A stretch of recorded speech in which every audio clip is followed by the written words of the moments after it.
We have an affordability crisis in the United States. And I would say COVID actually revealed and exacerbated an existing crisis, but it's only gotten worse. Over 80% of newly built single-family homes sold in 2022 belong to a homeowners association. 57% of homeowners surveyed dislike living in an HOA, with over 3 in 10 homeowners feeling that the HOA has too much power. Homeowners Association is becoming a menace for property owners by curtailing their freedom and property rights. Let's see how the Homeowner Association took over the American neighborhood. What is a homeowner association? In a planned community, condominium, or subdivision, a homeowner association, or HOA, is a body that establishes and upholds regulations for the properties and occupants. When a property is bought inside a HOA's boundaries, the buyer instantly becomes a member and must pay dues, also referred to as HOA fees. While some associations may give their members more latitude when it comes to what they may do with their properties, others may be much more restrictive. How does HOA work? In communities or neighborhoods of single-family houses or multi-unit buildings, like townhomes or condominiums, homeowner organizations are typically established. Generally, the purpose of a HOA is to create and implement rules pertaining to the properties under its control. Residents of the community form and administer associations. In most communities with established homeowners associations, purchasing a home typically entails becoming a member. A house entails a lot of privileges and obligations. However, you could be a member of a homeowner association if you own a townhouse or condo or live in a particular community. Being a part of these communities might have advantages because they frequently handle some of the more mundane aspects of homeownership, like snow removal, landscaping, utilities, and property upkeep. But bear in mind that, in exchange for a fee, these organizations have the power to impose restrictions by defining limits on what you are and are not allowed to do with your property. The following story of Jewel Inostroza is an example. When Jewel Inostroza purchased her house in Noonan, Georgia in 2008, she was ecstatic. The 54-year-old remarked, "It seemed like a very nice, cozy, close-knit community." After that, it began to take the form of a scary tale. Despite being the only person named on the deed, Inostroza and her 48-year-old spouse Enrique share financial responsibility for the house. After moving in, they realized they had joined a common interest community. This usually refers to property where the owners split the cost of communal facilities and shared amenities. Homeowners associations are typically in charge of these communities. It's getting more and more typical for newly acquired properties to be under HOA control.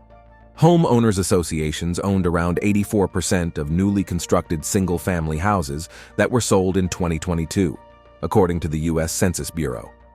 According to Deborah Goonan, a blogger for Independent American Communities, it's nearly impossible for a homebuyer to locate a single-family home that's not part of some sort of HOA in most southern and western states. Certain local governments require a HOA for nearly all new construction. How did an annual $200 HOA dues turn into a $12,000 burden? The Inostrozas pay $200 in annual HOA dues. Although their HOA membership doesn't appear to be a big financial burden on paper, it hasn't been their experience.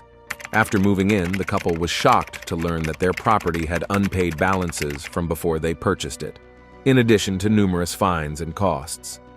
According to Jewel Inostroza, the Homeowners Association was fining us for that balance and late fees and any other type of fines that they would put onto the home for lawn care or anything. When we moved in, everything was attached to this house.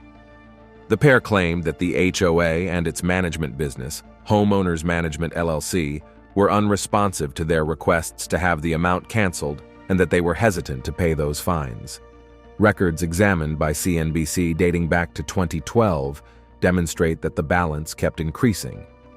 According to the Inostrozas, phone conversations with the HOA before 2011, the Inostrozas' house was lined by the HOA by August 2015.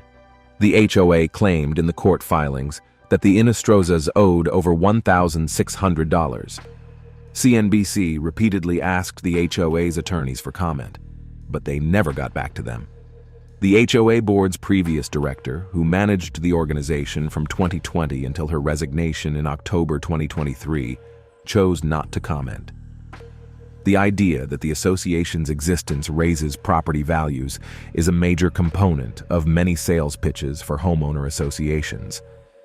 According to Tom Skiba, CEO of the Community Associations Institute, a membership association for homeowner and condominium associations, the board is responsible for protecting property values. The majority of Americans view their homes as the single largest investment they will ever make. Data regarding how HOAs affect property values is not entirely reliable. HOA properties typically cost at least 4% or $13,500 more than non-HOA homes, per a 2019 study published in the Journal of Economics.